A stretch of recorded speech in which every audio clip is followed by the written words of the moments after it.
The decision felt less like a choice and more like the final, inevitable step on a path I had been walking for years.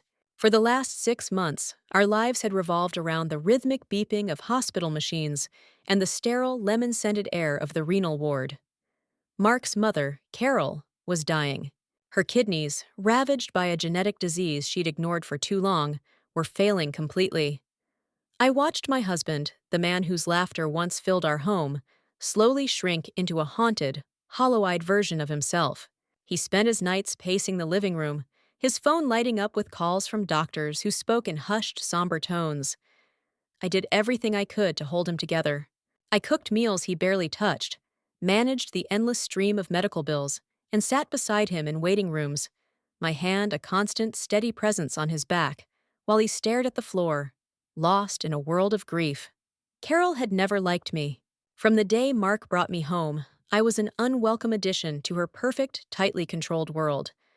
I wasn't from the right family, didn't have the right pedigree, and my quiet, unassuming nature was, in her eyes, a sign of weakness. She'd offer backhanded compliments that felt like tiny cuts, questioning my cooking, my career choice as a librarian, even the way I folded Mark's shirts.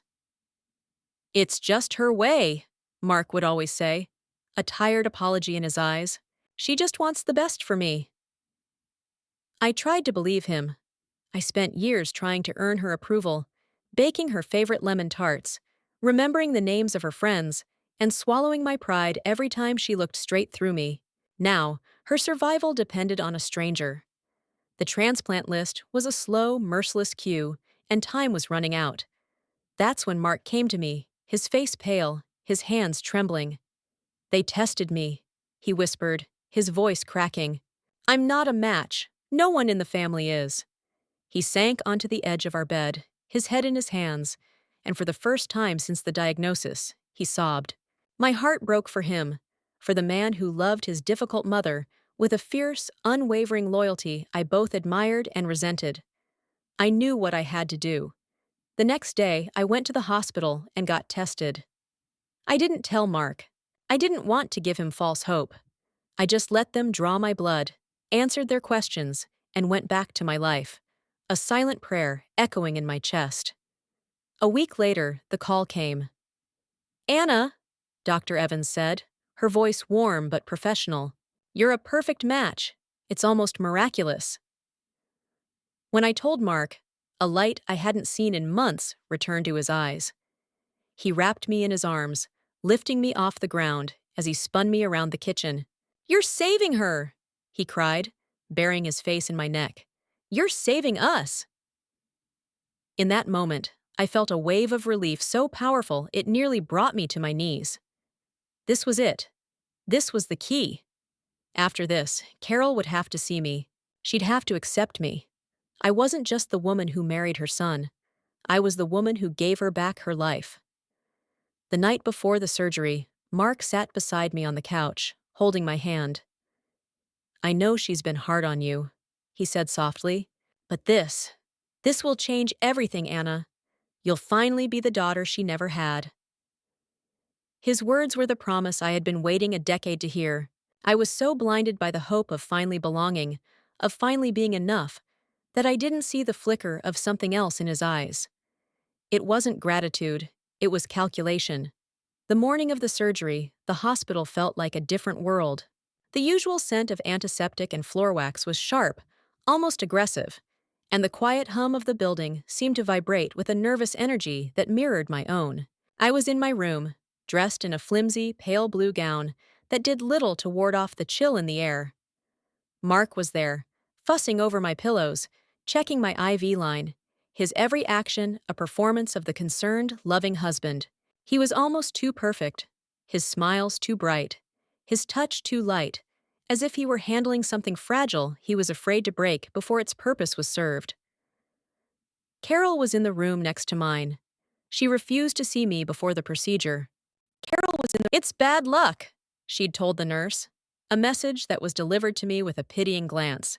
"She needs to focus." Mark just shrugged. "She's superstitious. You know how she is." But I didn't know. I never really knew her at all. My best friend, Sarah, arrived around 7, holding a travel mug of coffee that smelled like home and sanity. She took one look at Mark's saccharine performance, and her brow furrowed. "You okay?" she whispered when he stepped out to take a call. "You look pale." "I'm about to have a kidney removed, Sarah. I think pale is on the menu." I tried for a light-hearted tone, but it fell flat. She wasn't smiling. "No, I mean you," she said, her eyes searching mine. "Are you sure about this, Anna? Really sure? There's something about him today. He's acting weird." I felt a prickle of defensiveness. He's scared. His mother is about to have major surgery. We all are. Sarah didn't press, but she didn't look convinced either. She just squeezed my hand. "I'll be in the waiting room the whole time. You call me the second you're awake. The very second." Mark came back into the room, his phone call finished. He leaned down and kissed my forehead, his lips cool against my skin.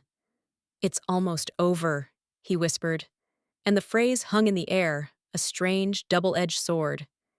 He meant the waiting, the fear, the illness.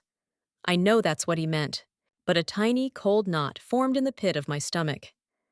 The anesthesiologist came in then, a kind woman with gentle hands who explained the process, the risks, the recovery. I signed the consent forms, my hand surprisingly steady. As they began to wheel my gurney out of the room, Mark walked beside me, holding my hand. His grip was firm, possessive. "Thank you, Anna," he said, his voice thick with an emotion I mistook for love. "You have no idea what this means to our family." Our family. The words were a balm to my anxious soul. I was finally, truly a part of it. I gave him a weak smile as the drugs began to pull me under, the bright lights of the hallway ceiling blurring into a soft, hazy tunnel.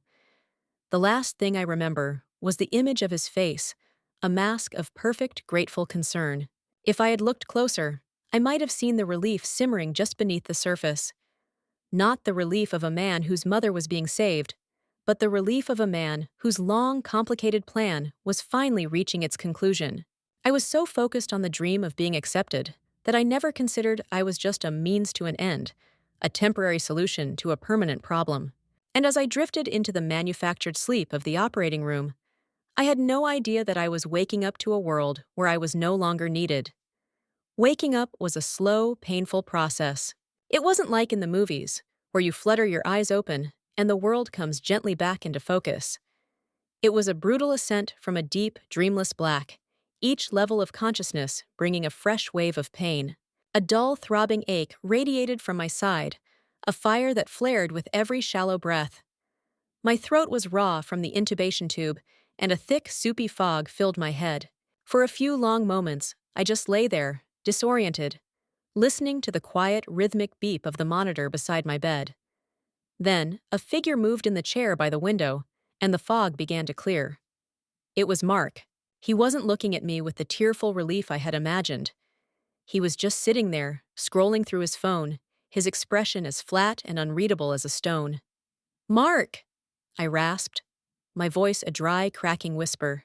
He looked up, his eyes devoid of warmth. The concerned husband from the morning was gone. In his place was a stranger. "You're awake," he said. It wasn't a question. It was a statement of fact, delivered with the same emotional weight as a weather report. He stood and walked to my bedside. I tried to push myself up, but a searing pain shot through my abdomen, and I fell back against the pillows with a gasp. "The surgery!" I started, my mind struggling to piece things together. "Did it work? Is your mom okay?" "She's fine," he said, his voice clipped. "The kidney started working almost immediately," he said. "The doctors are calling it a complete success." A weak smile touched my lips. Oh, thank God. I reached for his hand, expecting him to take it, to squeeze it, to share in this moment of victory. But he didn't move. He just stood there, his hands in his pockets. And then he placed a thick manila envelope on the bedside table, right next to my water cup. It landed with a soft, final thud. "What's this?" I asked, my heart beginning to pound a slow, heavy rhythm against my ribs. "Divorce papers," he said, without a hint of emotion. The words didn't register at first. They were just sounds, nonsensical syllables that my pain-addled brain couldn't assemble into meaning. I stared at him, then at the envelope, then back at him, a confused, broken laugh escaping my lips. What? Mark, I don't understand. This isn't funny. His face remained a cold, impassive mask. It's not supposed to be funny, Anna. It's over. He pulled a pen from his pocket and placed it on top of the envelope. I've already signed them. I suggest you do the same. It will be easier for everyone if you don't fight it. The room started to spin. The beeping of the monitor grew louder, faster, echoing the frantic panic erupting in my chest. But why? I choked out, tears blurring my vision. Your mother. I just gave her my kidney. For the first time, a flicker of something crossed his face. It looked almost like pity, but it was colder, sharper. Yes, you did, he said, his voice softening into a tone of mock sympathy that was more cruel than any shout. And we are all very grateful for your donation. He paused, letting the words sink in, letting them twist into the gaping wound in my side. Thank you for the donation, Anna. Now get out! He turned to leave. Wait! I cried out, the sound tearing from my raw throat. You can't do this! We're married! He stopped at the door, his back to me. No, we're not. Not anymore. My mother's will was very specific. She would only leave me the full inheritance if I was no longer married to you. But she needed a kidney to live long enough to see it happen. You were the perfect solution to two very big problems. He finally turned, and the look on his face was one I would never forget. It was the detached, satisfied look of a businessman who had just closed a difficult but profitable deal. You were never family, Anna. You were just a donor, a very convenient one. Now that we have what we need, your services are no longer required. He walked out, closing the door softly behind him, leaving me alone with the beeping monitor, the searing pain, and the chilling, undeniable truth of my own worthlessness.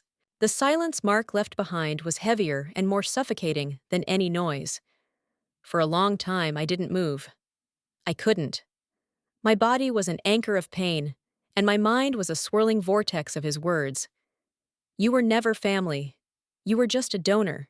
The phrase echoed in the sterile room, bouncing off the pale green walls, each repetition a fresh stab to my already shattered heart.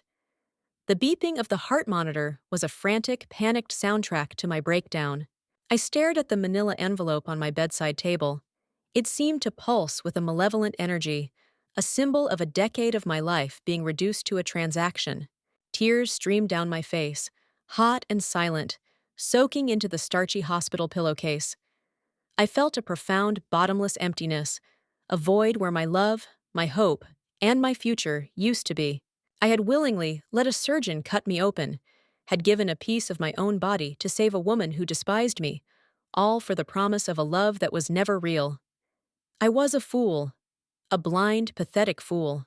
A nurse, a young woman with kind, tired eyes, bustled in a few minutes later to check my vitals. She took one look at my face, at the divorce papers, at the silent, racking sobs shaking my body, and her professional demeanor softened. "Honey," she said, her voice a gentle whisper as she placed a cool hand on my forehead. "Are you okay? Do you need me to call someone?" I couldn't form words. I just shook my head, a fresh wave of grief washing over me. Call who? Just shook my head. The man who just discarded me like a piece of medical waste? The woman whose life I saved at the cost of my own? The nurse's eyes filled with a deep, knowing sadness.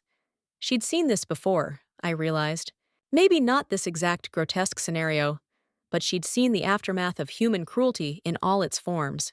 She quietly adjusted my IV drip, fluffed my pillow, and poured me a fresh cup of water. Her small acts of kindness, a stark contrast to the monumental betrayal I had just endured. "You try to rest," she said softly before leaving. "Your body needs to heal." But how could I rest? My body was a battleground, and my mind was replaying every lie, every hollow promise, every calculated smile. I finally fumbled for my phone, my fingers clumsy and weak. My hands were shaking so hard, I could barely unlock the screen. I scrolled to Sarah's name, my thumb hovering over the call button. I was so ashamed. She had warned me. She had seen the cracks I had so desperately papered over. Making that call felt like admitting the biggest failure of my life. But I was alone, terrified, and in more pain than I had ever known. I pressed the button. She answered on the first ring. "Anna, are you okay? Is it over?" Her voice was a lifeline in the darkness. I opened my mouth to speak, but all that came out was a broken, strangled sob. "Anna, what is it? What happened?" Her voice was sharp with alarm now. I finally managed to choke out the words. He left me, Sarah. He handed me divorce papers." "He what?" The fury in her voice was immediate and absolute. "I'm on my way. Don't you move. Don't you talk to anyone. I'm coming." The line went dead. I let the phone fall from my hand, the clatter loud in the quiet room. I curled onto my side, ignoring the sharp protest from my incision, and pulled the thin hospital blanket up to my chin. I felt like a child, small and helpless, abandoned in a cold, indifferent world. The physical pain was immense, but it was nothing compared to the agony of the betrayal. It wasn't just a marriage that had ended. It felt like my entire identity had been surgically removed along with my kidney, leaving nothing but a hollow, aching space where my heart used to be. Sarah arrived like a force of nature, her coat flying behind her as she burst into the room, her face a mask of protective fury. She didn't say a word at first. She just walked over to my bed, took one look at my tear-streaked face and the hateful envelope on the table, and wrapped me in a fierce, careful hug, mindful of my incision. I buried my face in her shoulder and let out all the grief I had been holding back. She just held me, stroking my hair, murmuring soothing, angry words. "That bastard. That absolute monster. I'm going to kill him, Anna. I swear to God, I will end him." When my sobs finally subsided into shuddering breaths, she pulled back, her eyes blazing. "Okay," she said, her voice all business now. "Tell me everything, every single word he said." I recounted the entire, nightmarish conversation, my voice trembling as I repeated his cold, clinical explanation. The inheritance, Carol's will, the convenient solution. Sarah's expression grew darker with every detail. "So this was premeditated," she said, pacing the small room like a caged animal. "This was a long con. They used you. They bled you dry of love and hope, and then they took a piece of your body as a parting gift." The way she said it, so blunt and brutal, made it sickeningly real. I had been there, Mark, for years. While I was recovering in the hospital over the next few days, Sarah was my rock. She brought me real food, smuggled in my favorite soft blanket from home, and handled the nurses with a firm but polite efficiency that ensured I was never left in pain for long. She also acted as my gatekeeper, fielding calls from Mark's number, which I had blocked, and even one from a cheerful-sounding Carol, who apparently wanted to thank me for the lovely gift. Sarah told her, in no uncertain terms, where she could put her gratitude. On the third day, I was feeling slightly more human. The pain was manageable with medication, and the fog in my head was starting to lift, replaced by a cold, simmering rage. "I need you to bring me my laptop," I told Sarah. "There are some files on there. Bank statements, shared expenses. I need to see how deep this goes." She returned an hour later with my bag. While she was helping me get organized, her phone buzzed. She glanced at the screen, her eyes widening. "It's an email notification," she said slowly. "Forwarded to your personal account from your work account. The subject line is Updated Will and Trust Documents." My blood ran cold. What? Who is it from? "The law firm of a Mr. Harrison. It looks like it was sent to Mark's email, and you were CC'd. It must have come in right before the surgery." My hands shook as I reached for the laptop. Sarah opened it, her fingers flying across the keyboard. The email was brief, a simple confirmation that the updated documents for Carol's estate had been finalized and were ready for signature. But there was an attachment. A password-protected PDF. "What's the password?" Sarah asked. I thought for a moment, my mind racing through birthdays, anniversaries, pet names, all the shared secrets of a life that was a lie. Then it hit me. A sick, twisted joke he'd once made. "Try Legacy 24, I whispered. It worked. The document opened, and we both stared at the screen in stunned silence. It was Carol's will, but this wasn't the version Mark had described. This was an older draft, dated 8 months ago, and in this version, there was a clause that made my heart stop. It stated that if Mark was still married at the time of her death, the entire estate, the house, the stocks, the millions in investments, would be split 50-50, half to Mark and half to me, Anna Carter, in gratitude for her unwavering love and support of my son. The new will, the one that cut me out, was conditional on the divorce. But this one gave me everything. Tucked at the end of the document was a scanned handwritten note from Carol. "Mark, if you are reading this, it means you have chosen greed over love. I wanted to believe you were better than this. Anna is a good woman. She deserves better than you. I am leaving this loophole in my will as a final test. If you divorce her, you get it all. If you stay, you share. Let's see what kind of man you truly are." They had lied about everything. Even the lie itself was a lie. He didn't have to divorce me to get his inheritance. He just had to divorce me to get all of it. He wasn't just a monster. He was a cheap, greedy coward. And he had just handed me the weapon I needed to burn his entire world to the ground. The drive from the hospital to the lawyer's office a week later was the first time I had been outside in what felt like a lifetime. The world seemed too bright, too loud, the colors too vivid. I was still sore, still moving with the slow, deliberate caution of someone whose body had been violated, but the fire in my belly was a powerful anesthetic. I was no longer a victim weeping in a hospital bed. I was a woman on a mission. Sarah drove, her hands gripping the steering wheel, a silent, supportive presence beside me. I clutched a folder in my lap containing printouts of the will, the handwritten note, and the divorce papers Mark had so callously served me. The lawyer's name was Evelyn Reed. Sarah had found her through a friend of a friend. She was known for being a shark, a brilliant, take-no-prisoners litigator who specialized in high-conflict divorces. Her office was in a sleek downtown high-rise, all glass and chrome, a world away from the quiet suburban life I had known. Evelyn Reed was exactly as advertised. She was a woman in her late 50s, with sharp, intelligent eyes, a perfectly tailored suit, and an aura of unshakable confidence. She listened to my story without interruption, her expression neutral, her pen gliding across a legal pad. I laid it all out. The years of trying to please Carol, the diagnosis, my decision to donate, Mark's perfect performance, and the brutal betrayal. When I finished, she leaned back in her leather chair, her fingers steepled. "So, he induced you to undergo a major, life-altering surgery under the fraudulent pretense that it would solidify your marriage," she said, her voice calm and even, "when in fact, it was a prerequisite for him to discard you and secure his inheritance. Is that a fair summary?" "Yes," I whispered, my throat tight. "And you have the original will? The one that names you as a 50% beneficiary?" "I have a digital copy with the handwritten note from his mother." She nodded slowly, a small, dangerous smile playing on her lips. "This is not a divorce case, Anna. This is a personal injury lawsuit wrapped in a fraudulent inducement claim with a side of intentional infliction of emotional distress.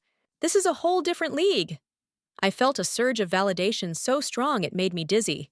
She saw it. She saw the full scope of the cruelty. "What does that mean?" I asked. "It means we are not going to quibble over alimony or the division of marital assets," Evelyn said, leaning forward. "We are going to sue him for damages. Punitive damages. We are going to argue that he coerced you into giving up a part of your body under false pretenses. Your consent for that surgery was not fully informed because it was based on a lie. A lie designed for his financial gain." She stood and walked to the window, looking out over the city. "He thinks you're a librarian, quiet, meek, someone who will roll over and accept a pittance to disappear. He has no idea what's coming." The plan she laid out was audacious and terrifying. We would file a lawsuit that would not only contest the divorce, but would also seek millions in damages. We would subpoena his financial records, Carol's medical history, and communications between him and his mother. We would threaten to go to the press with the story of the kidney for cash scheme. "This will get ugly," Evelyn warned me, her eyes locking with mine. "They will try to paint you as a gold digger, as unstable, as vindictive. Are you prepared for that?" I thought of Mark's cold eyes, of Carol's smug satisfaction, of the piece of me that was now keeping that monstrous woman alive. I thought of the lonely, agonizing hours in that hospital bed, believing I was worthless. "I've already endured the worst they can do to me," I said, my voice clear and steady. "They underestimated me. They counted on me being broken." Evelyn's smile widened. "Good," she said, returning to her desk and picking up the phone, "because broken things can't fight back. But you, Anna, you're not broken. You're about to become their worst nightmare." The mediation was held in a neutral, soulless conference room on the 20th floor of a downtown office building. The room was designed to be calming, with its beige walls, polished mahogany table, and muted abstract art. But the tension in the air was so thick you could taste it. Mark and Carol sat on one side of the table, flanked by their lawyer, a smug-looking man in an overpriced suit who radiated the kind of easy arrogance that comes from never having lost. Mark looked nervous, his leg bouncing under the table, but he refused to meet my gaze. Carol, however, looked directly at me with undisguised contempt. She was the picture of health, her cheeks rosy, her eyes bright. My kidney was working well for her. The sight of her, so vibrant and so cruel, solidified my resolve. I sat beside Evelyn, my back straight, my hands folded calmly on the table in front of me. I had followed Evelyn's instructions to the letter. Dress in a simple, professional suit. Speak only when spoken to, and under no circumstances show any emotion. "Let them think you're a fragile victim," she had told me. "Show any emotion. It will make the blow land that much harder." Their lawyer, Mr. Davies, started the proceedings with a condescending speech about the benefits of a swift and amicable resolution. He talked about the emotional toll of a protracted legal battle and presented their generous offer, a one-time payment that was barely enough to cover my medical bills and a few months' rent. It was an insult, and it was exactly what we expected. When he finished, he looked at Evelyn with a self-satisfied smirk. "I think you'll find that's more than fair, considering your client has no legal claim to the estate." Evelyn let the silence stretch for a long moment before she spoke. "Mr. Davies," she began, her voice as smooth and cool as silk, "my client is not here to negotiate the terms of a simple divorce.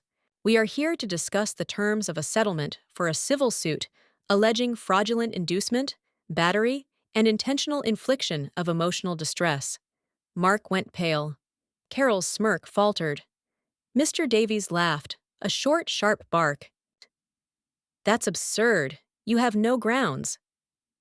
"Don't we?" Evelyn slid a folder across the table. Inside, you will find a copy of an earlier draft of Carol's will, dated 8 months prior to the surgery, the one in which my client, Anna, is named as a 50% beneficiary of the estate. You will also find a copy of a handwritten note from Carol to her son, confirming her awareness of his intentions. Mr. Davies's face lost its color as he scanned the documents. He looked up, his eyes wide with disbelief, and shot a furious glance at Mark and Carol. "And," Evelyn continued, her voice dropping to a near whisper, "we have hospital records, phone records, emails. We have a very clear timeline that demonstrates a coordinated effort to coerce my client into a non-consensual medical procedure for financial gain. Battery, in the legal sense, is any unwanted touching. I would argue that cutting a person open based on a lie constitutes a very serious form of unwanted touching." The room was utterly still. Carol's hand trembled as she reached for a glass of water. Mark looked like he was going to be sick. "What do you want?" Mr. Davies finally croaked, the arrogance completely gone from his voice. Evelyn slid a second document across the table. "This is our demand. We are seeking 75% of the total value of the estate as punitive damages. Furthermore, Mr. Carter will cover all of my clients' past and future medical expenses related to the donation in perpetuity. He will also fund a charitable trust in her name dedicated to supporting living organ donors who have been exploited. It was a breathtaking demand. It was designed not just to compensate me, but to dismantle them. Carol let out a strangled gasp. You can't be serious! That's everything!